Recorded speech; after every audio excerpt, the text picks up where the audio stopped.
Gopalganj police अधीक्षक कार्यालय ने जो संसूचित किया है कि नवमी के दिन स्वाभाविक रूप से अत्यधिक भीड़ रहती है, पंडाल से बाहर एक बच्चा गिर जाता है और वो दो महिलाएं बचाने के लिए, जो बुजुर्ग महिलाएं, वो झुकती हैं, उनको सांस लेने में दिक्कत होती है, उनको अस्पताल पर ले जाया जाता है और उनकी दुखद मौत हो जाती है। बहुत ही दुखद और दर्दनाक घटना है। मौके पर जो मजिस्ट्रेट और पुलिस बल थे, उन्होंने हस्तक्षेप करके उनको हॉस्पिटल ले गए, लेकिन ये दुखद घटना तो हुई है, इससे कोई इनकार नहीं कर सकता है।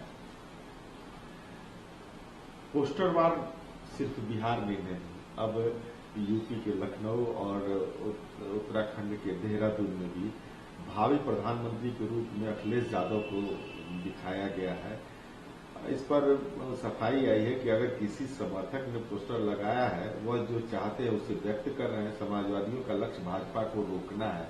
इस तरह के पोस्टर पटना में भी नीतीश कुमार को लेकर लगे। 2024 का लोकसभा चुनाव, जब भारतीय जनता पार्टी के राष्ट्रीय अध्यक्ष का बार बार यह कहना कि क्षेत्रीय पार्टियों का वजूद खत्म कर देंगे, कांग्रेस सहित तमाम विपक्षी दलों की एकजुटता के लिए इंडिया गठबंधन बना। इंडिया गठबंधन ने यह स्पष्ट रूप से कांग्रेस पार्टी के राष्ट्रीय अध्यक्ष ने भी कहा है कि भाई प्रधानमंत्री का पद महत्वपूर्ण नहीं है, महत्वपूर्ण है कि देश के अंदर में बदलाव की राजनीति। तो स्वाभाविक है, अभी कोई भी समर्थक कहीं लगा देता है तो उसकी व्यक्तिगत उपस्थिति मानी जा सकती है, लेकिन जब समाजवादी पार्टी हो, जनता दल हो, राजद हो, कांग्रेस हो, ये सब लोग हैं इंडिया गठबंधन के घटक दल, तो जो भी तय होगा सर्वानुमति से तय होगा और एक सीट पर एक उम्मीदवार लड़े, यह हम लोग की जरूर अपेक्षा है।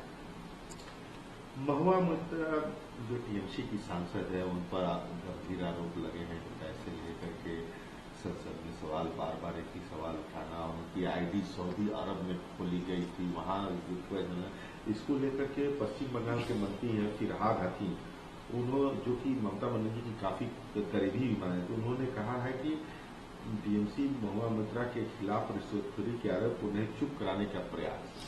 देखिए, महुआ मोइत्रा मुखर सांसद है और संसदीय लोकतंत्र में सवाल पूछने का अधिकार नहीं है।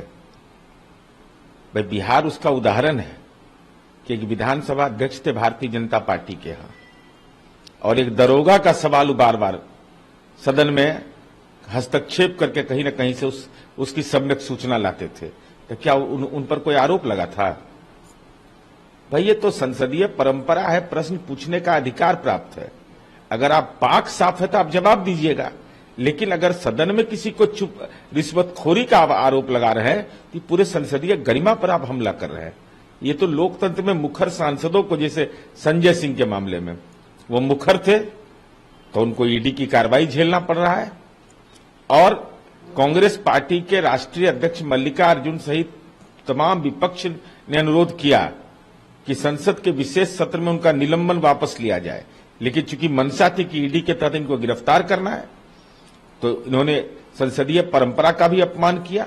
इसलिए यह निश्चित रूप से अधिनायकवाद की ओर बढ़ता हुआ कदम है कि कोई सवाल तक नहीं पूछे। जैसे मीडिया को आजादी नहीं है नरेंद्र मोदी से सवाल पूछने का, वैसी देश के संसद और विधानमंडल को भी राजनीतिक रूप से गूंगा और बहरा बना दें।